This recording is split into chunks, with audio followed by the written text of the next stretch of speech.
Stanley Martin Lee nasceu em 29 de dezembro de 1922, filho de Jack Lieber e Celia Lieber.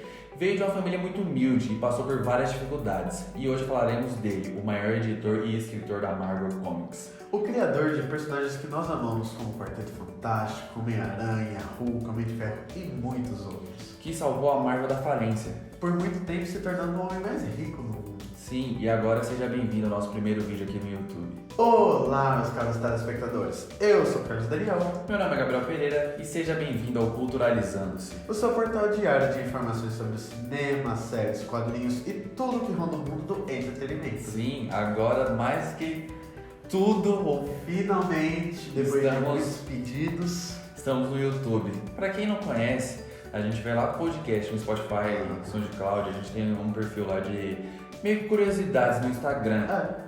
Se você estiver interessado em saber mais curiosidades sobre seus personagens favoritos, siga a gente lá no Instagram, esse que tá aparecendo aqui, um pouco mais embaixo aqui.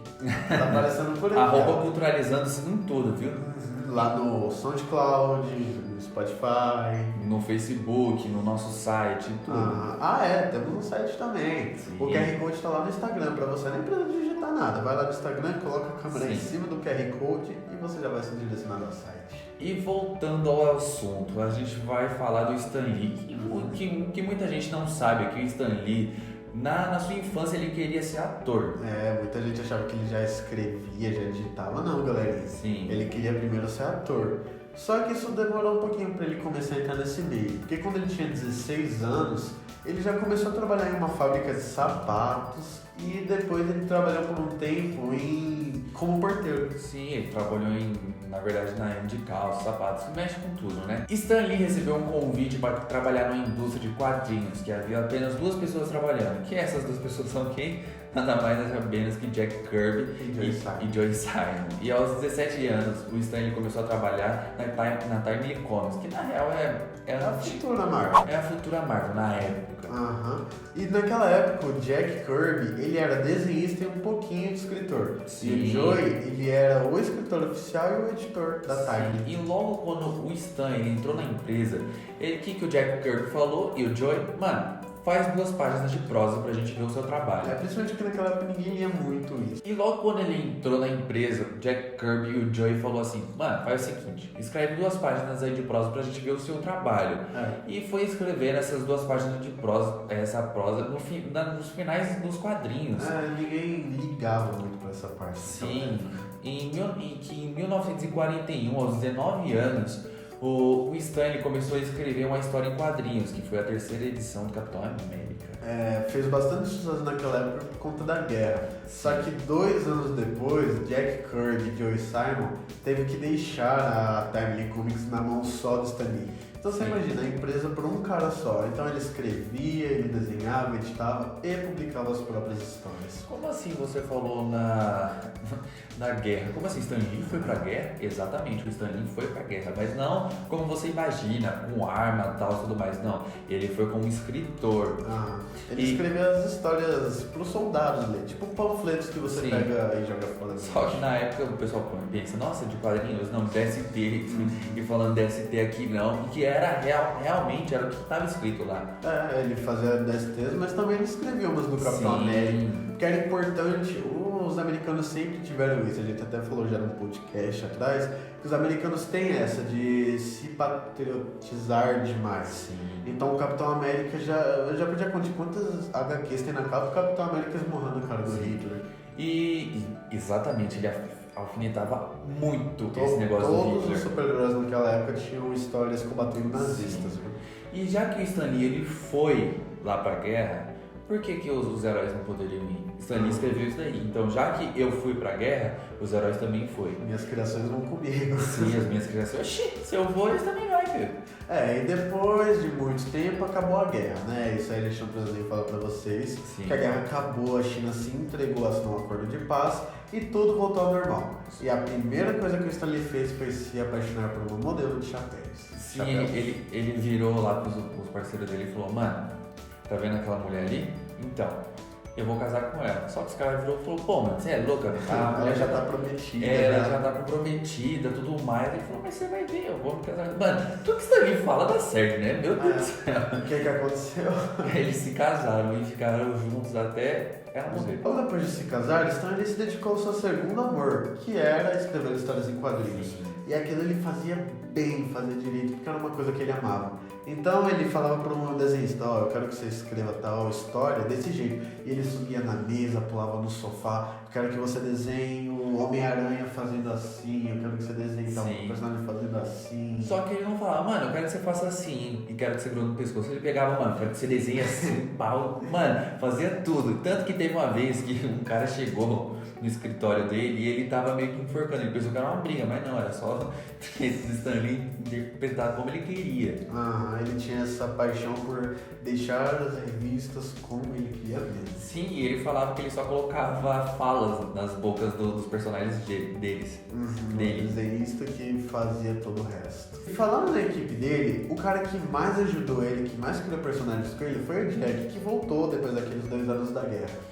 Sim, e ele saiu na real, né? Por que ele saiu da equipe? Porque teve uma entrevista que eles foram dar a um jornal americano. E nesse jornal, os jornalistas, eles só queriam fazer o quê? Só que o Stan Lee falou assim, não, se vai me entrevistar, entrevista o Jack também. Porque o Jack, mano, ele tá foi aqui desde que começou ele tudo, que tá né? aqui desde que começou tudo. Então, quer dizer, eu não sou herói, quem é herói é o Jack. E ele falou isso desde o princípio. O que os caras falaram? Para não perder a audiência, ele falou, não, demorou, eu vou fazer. Mano, fizeram toda uma entrevista com os dois. Só que a parte do Stan Lee, o pessoal colocou mais. Ele colocou muito mais e começou a enfatizar o Stan Lee, tipo, aqui. Que não tá errado. Que não tá errado. Só que, mano, o Jack Kirby tava aqui. O Stan Lee tava, mano, ele tava quase chegando lá. Só que o pessoal colocou o Jack Kirby como se ele estivesse aqui. Tipo, mano, só mencionou ele em um parágrafo só. Metade de um parágrafo, na real. E quando fizeram um monte de parágrafo do Stan Lee. Isso realmente acabou com o Jack Kirby. Sim.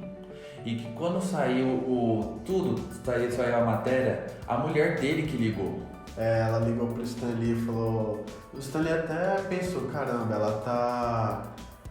ela vai me agradecer por tudo isso e tal, mas não foi o que aconteceu. Ela ligou pra falar que Jack Kirby tava se derramando em lágrimas pelo que tinha acontecido. E nessa época começou um rigor pelas histórias em quadrinhos. Um psicólogo afirmava que as histórias é que nem hoje afirmam com jogos de videogame. Sim. Isso aí que seu filho tá lendo vai deixar ele mais violento, vai deixar ele querendo matar as pessoas. É que nem teve um caso que aconteceu com GTA também. Um cara matou, acho que foi a própria avó, foi a mãe, e falaram que a culpa é do GTA, mas não, mano, a culpa não é do GTA.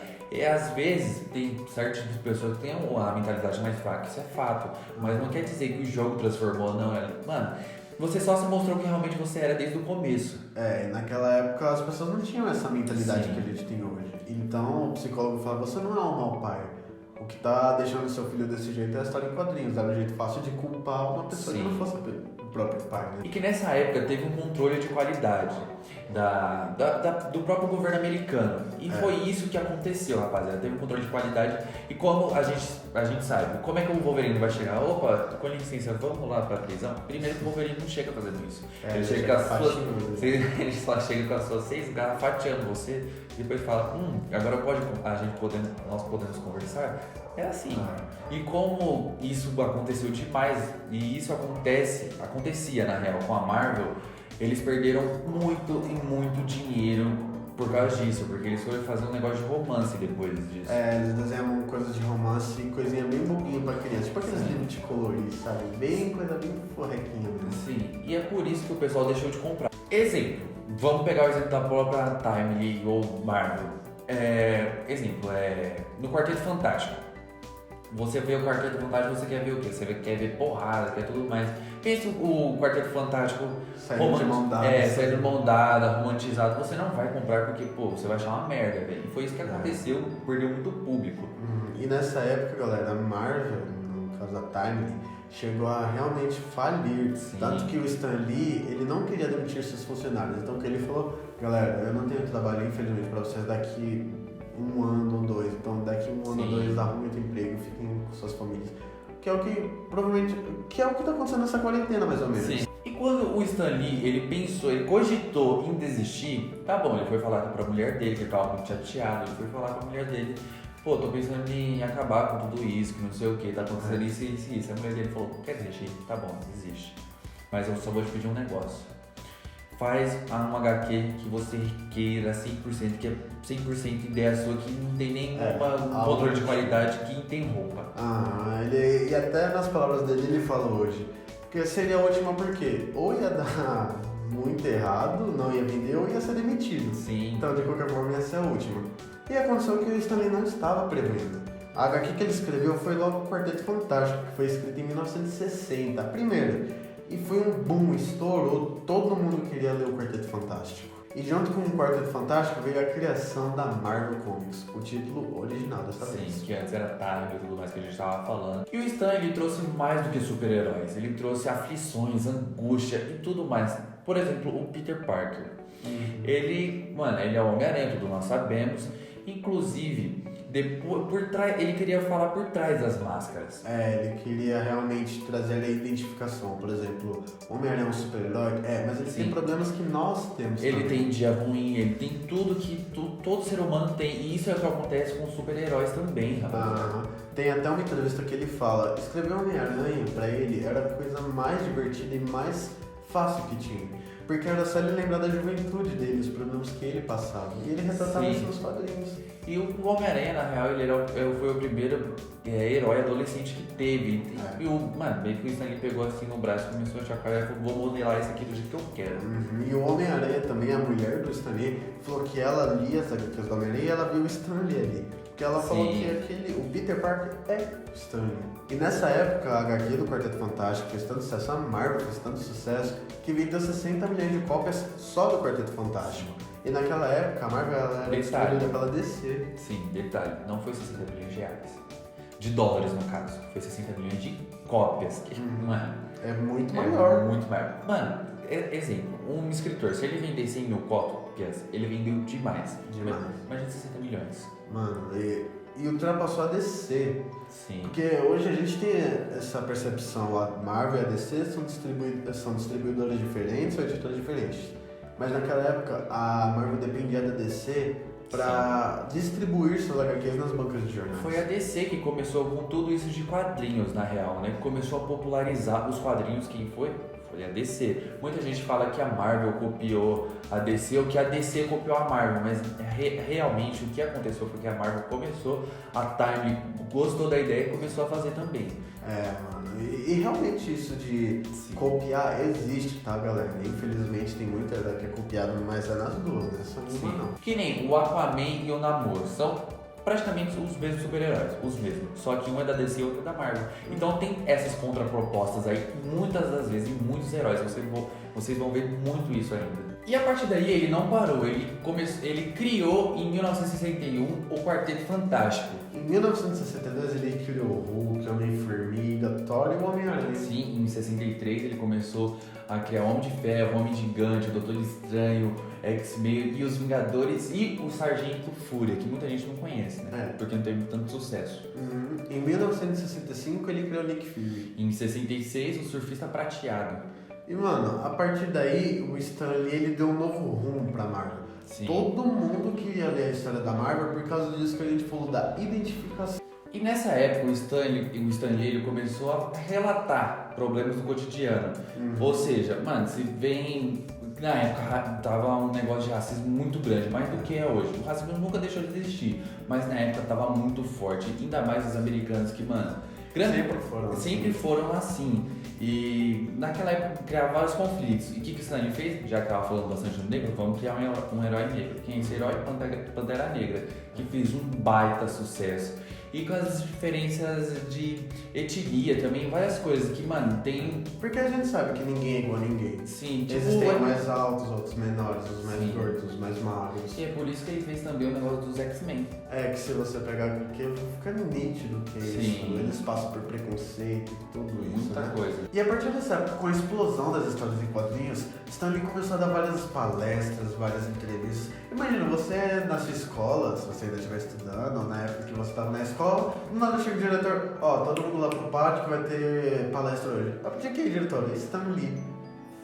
E ele escrevendo cada vez mais, se aprimorando, Stan Lee foi seguir essa mentalidade. Ele falou, vou pra Califórnia, vou abrir meu próprio estúdio. Nessa época ele tinha liberdade de criar as animações, os filmes que ele queria. Sim. Esse era o plano dele. E o estúdio tinha contrato com a NBC, que tinha 2 séries, Homem-Aranha e seus amigos e Live Action. Do Homem-Aranha Sim, também. que é uma série em live action, do Homem-Aranha também. Só que infelizmente nenhuma das 2 séries atingiu o pico de audiência que era esperado. Principalmente porque o estúdio começou a parar de escutar as ideias do Stan Lee. Então ele chegava, eu não quero que fique desse jeito, eu quero que seja desse outro. O Stan Lee, não, tá bom, irmão. E ia pro jeito que ele não queria que fosse. O Stan Lee falava, mano, vamos fazer desse jeito, porque Eu sou um criador. o herói é meu, eu sei o que eu faço, mas aí ele falou... A NBC falou, não, eu quero continuar desse jeito pra sucesso. Um dos motivos também, ele mesmo fala que Sim. o Homem-Aranha, a série de live action, apareceu um vilão, o Homem-Aranha derrotava e pronto, acabou. E fez tanto sucesso que fez 5 episódios. Já era. E cancelou. Infelizmente as séries, como a gente falou, não atingiram o sucesso esperado e o contrato com a NBC foi pro saco. Então... E o contrato com a NBC acabou porque o Stan Lee ele procurava outras formas de levar seu herói para as telinhas. E ele falou, tá bom, eu não preciso da NBC para colocar meus heróis, minhas ideias e meus heróis nas telas do cinema. Sabe o que ele fez? Ele falou, vou atrás de parceria, que inclusive não foi o que aconteceu, foi o editor O produtor da Sony foi atrás do Stan Lee. E assim que, mano, eles fechar a parceria e fez diversos filmes, entre eles Quarteto Fantástico, fez o filme do Justiceiro, Hulk. Muitos filmes que na época eram bons. E Homem-Aranha também, né? Teve o filme do Cabeça de Teia. E daí então o Stan Lee se viu meio que obrigado a emprestar esses personagens para outras produtoras, para elas mesmas fazerem os filmes.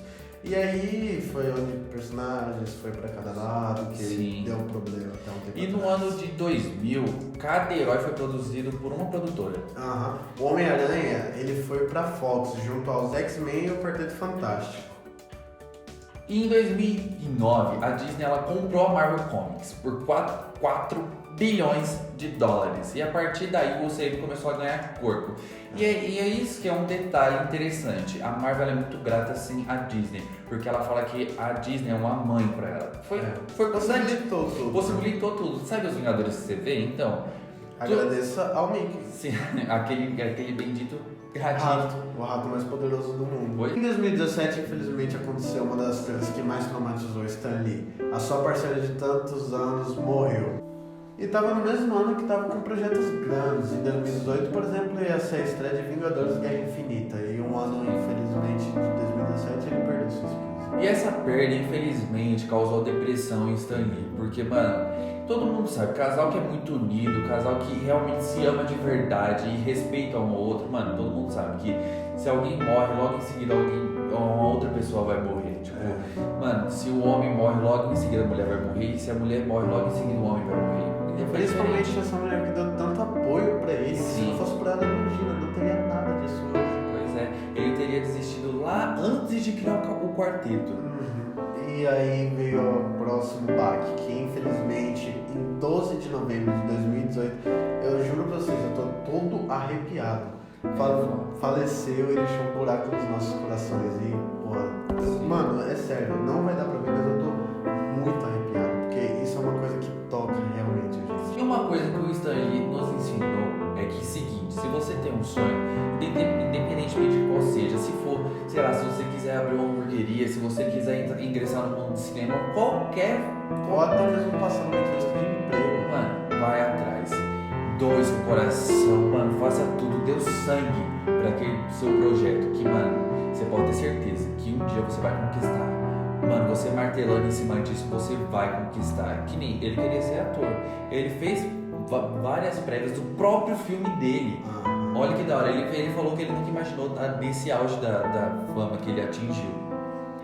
E ele falou pra você fazer o seu. Ele também nos ensinou, faça o seu. Não olhe pra trás. Não, vai ter pessoas que vão te julgar. Vão ter pessoas que vão falar um monte sobre sua pessoa e seu trabalho. Mas não ligue pra elas. Vão ter dias ruins, sim, vão ter vários, mas os dias gloriosos vão ser 2 vezes mais satisfatórios. Stan Lee ele nos ensinou muita coisa importante, de um jeito muito curioso, escrevendo HQs. Então, tipo, era um jeito que ninguém imaginava, mas Stan Lee nos ensinou muito dessa forma.